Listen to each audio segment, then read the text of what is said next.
Adam was working as a janitor in an office, but the money he earned wasn't enough for anything. He had been unable to pay his rent for 2 months and was in search of a solution. One day, in an attempt to distance himself from the noise and crowds of the city, he went to the seaside to catch a breath. Feeling incredibly downed, he looked up at the pouring sky, trying to cope with the never-ending chaos of people's voices, car horns, and engine sounds.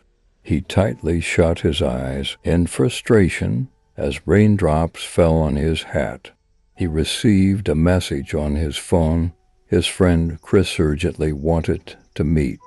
With no other pressing matters, Adam asked where Chris was and set off to meet him. He was so lost in thought on the way that he nearly got hit by a car, struggling to endure the car's horn and the driver's shouting. He continued on his way. Adam felt hollow, unable to experience any emotion, just breathing. For Adam, meeting Chris seemed to signal a change. Chris had a proposal, a job offer where they could earn money. Chris mentioned an ancient excavation site near the town where they were looking for workers. He said they could earn a substantial amount. Initially hesitant, Adam asked the risky question, "What kind of work is this? How much can we earn?" Smiling, Chris replied, "Enough to solve all your problems without much thought." Almost involuntarily, Adam agreed.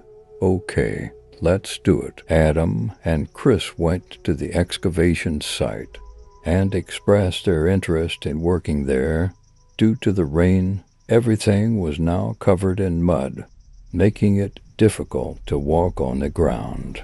The excavation chief instructed them to be there early in the morning as they would start the excavation the next day. Chris and Adam went to a bar. Despite not having money in his pocket, Adam didn't want to go, but Chris insisted on buying him a beer. Adam felt embarrassed, not even having money to spend time with his friends. That night, Chris gave Adam a ring.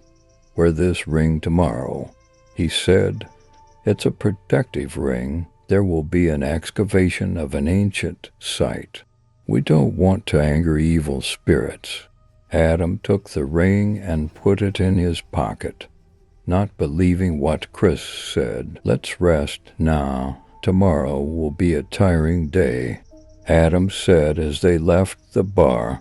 After bidding farewell to Chris and walking down the street lost in deep thought again, he questioned himself. "What am I doing?" He was about to reach his home when he realized he was walking alone in the street. A strange restlessness began to grow within him. At that moment, he saw a street lamp flickering and crackling before bursting. Wonderful motivation, he muttered to himself. Upon arriving home, Adam noticed there was no electricity. After trying a few times, he realized the lights weren't coming on. Adam took a deep breath, thinking that his utilities were cut off.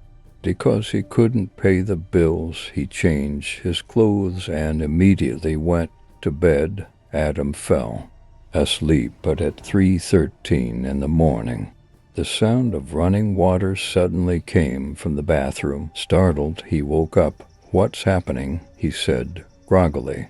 He sat up in bed, suddenly leaping out as he understood what the sound was. Running to the bathroom, he found there wasn't a single tap running.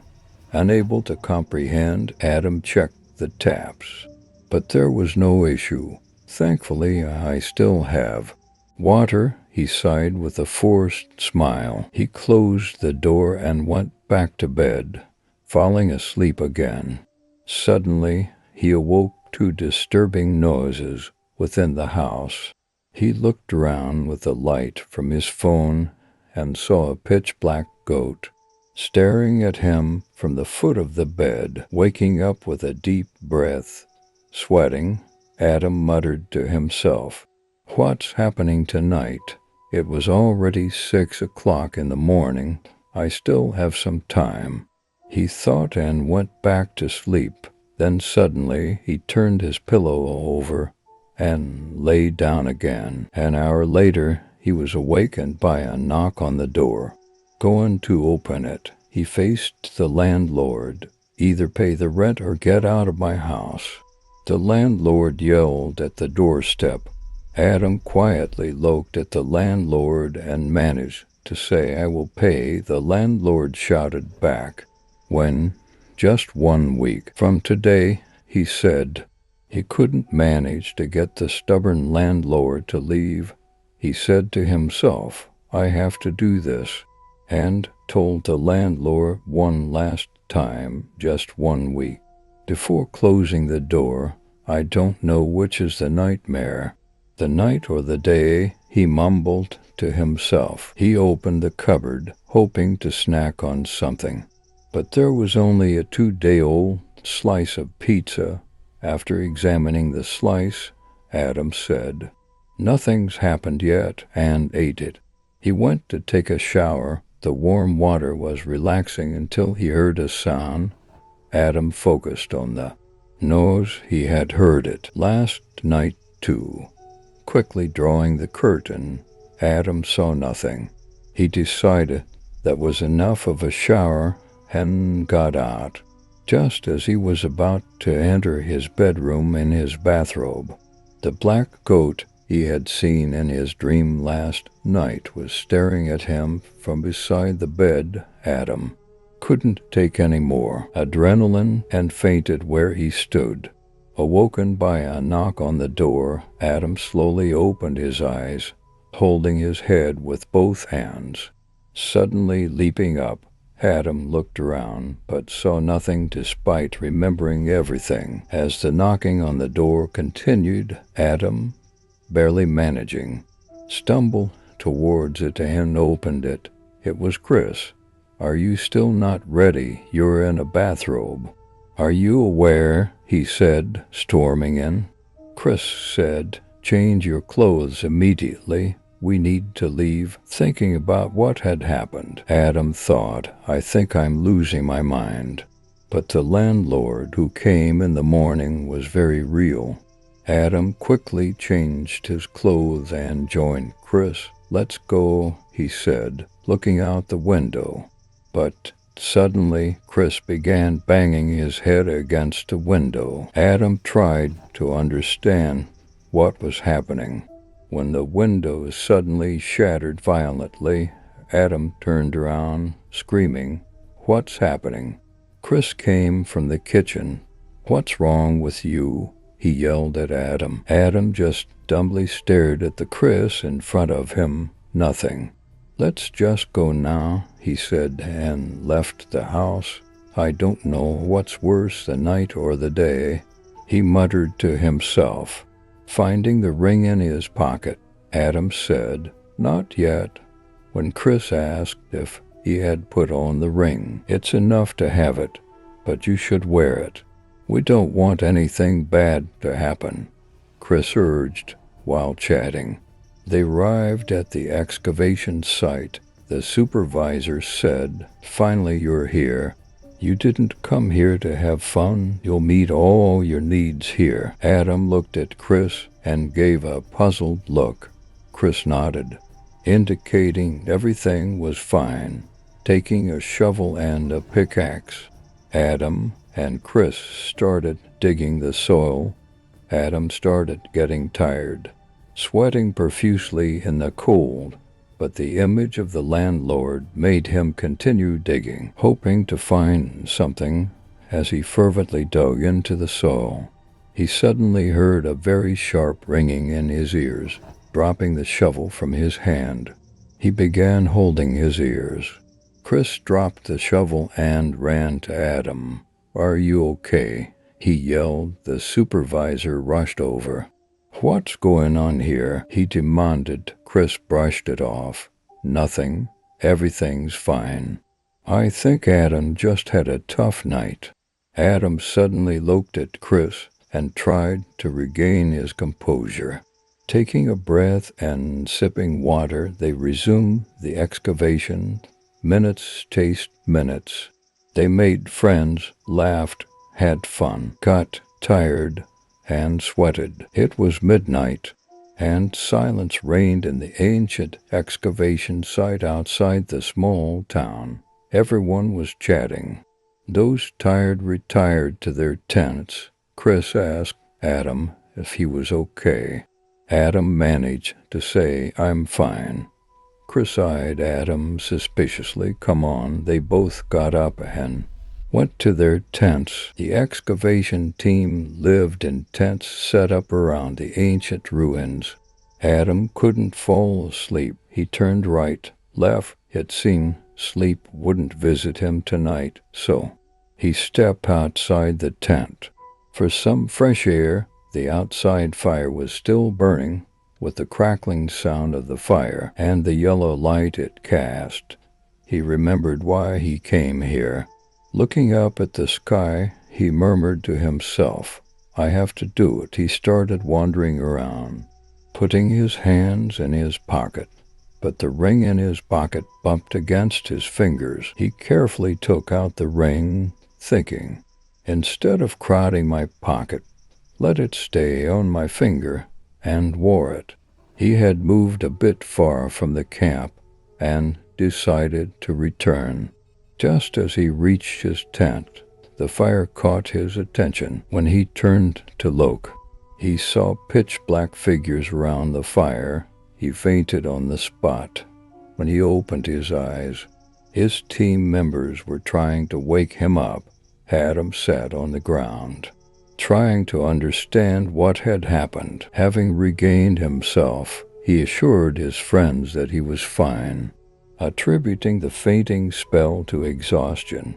He noticed the supervisor and Chris talking from a distance as Adam approached them. He faced the supervisor's sharp gaze, and the supervisor turned and left. Chris asked, "Are you okay, buddy? What's going on with you?" Adam replied, "I'm fine, I guess." "What's wrong with the supervisor?" Chris explained. "He thinks your fainting will slow things down. He mentioned sending you back. I tried to convince him to let you stay." Adam thanked Chris. "Listen, I'm going through tough times. I'm doing something I don't want to do because I need to," Chris suggested. "Then let's find something today and show that obnoxious supervisor he needs us." He noticed the ring on Adam's finger. "Hey, you're wearing the ring. That's great. Now nothing can harm you." Adam just smiled. "I put it on so it wouldn't bother me in my pocket." After having breakfast and their coffee, the team resumed working. As the hours passed, Adam's shovel hit something hard. Excitedly looking at Chris, Adam began jumping in his place. Chris informed the supervisor, and suddenly everyone gathered around. What was about to emerge? Everyone was eagerly waiting. A bronze chest emerged from the soil, its lid dented and loose. The supervisor called out to Adam, "Open it and see what's inside," excitedly. Adam opened the lid and found an ancient book inside. The supervisor burst into laughter. "We are so close to finding the great treasure," he said. Adam was astonished. This was supposed to be an archaeological dig site, not a treasure hunt. Adam looked at the supervisor with a questioning gaze as the supervisor walked away, shouting, "Keep going. Don't stop." Adam turned to Chris, asking, "What's his problem?" Chris cheered. "Can't you hear? Keep digging, buddy. Thanks to you, we're all going to be rich." Hearing about the riches, Adam, too, lost himself and continued digging. As the hours passed, Everyone's energy began to wane. They stopped the excavation as it got dark and gathered around the fire for dinner. Everyone was tired that night, and after dinner, they all retired to their tents. Adam was abruptly awakened by a voice from outside, filled with fear. He quickly emerged from his tent, only to find a team member digging a hole.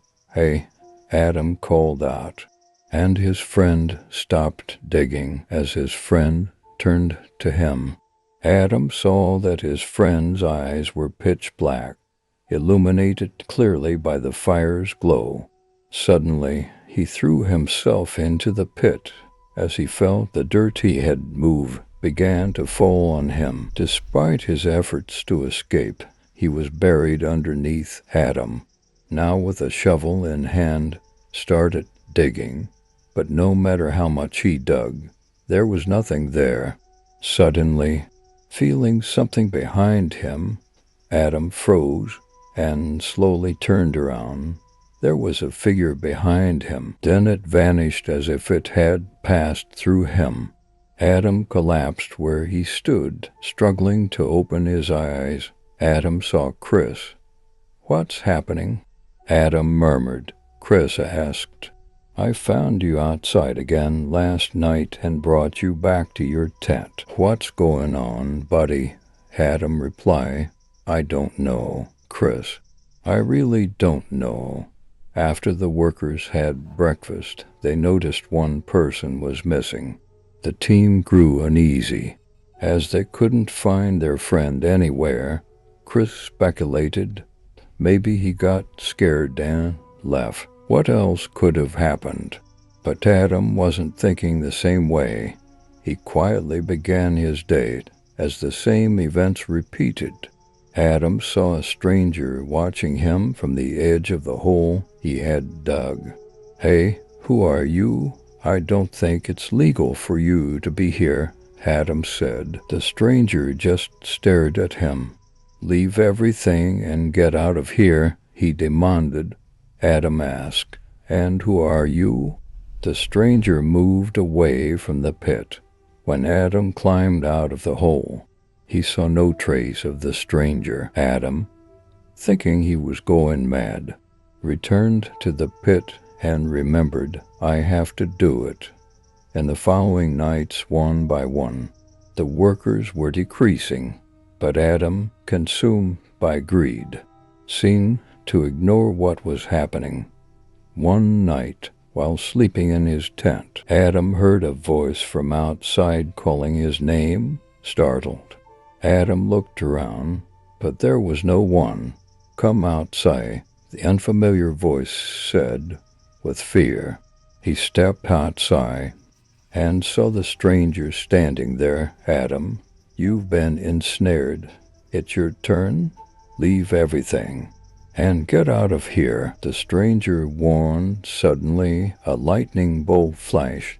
Adam closed his eyes, and when he turned back, he saw no one in front of him. Adam, tired of it all, stayed awake and waited by the fire.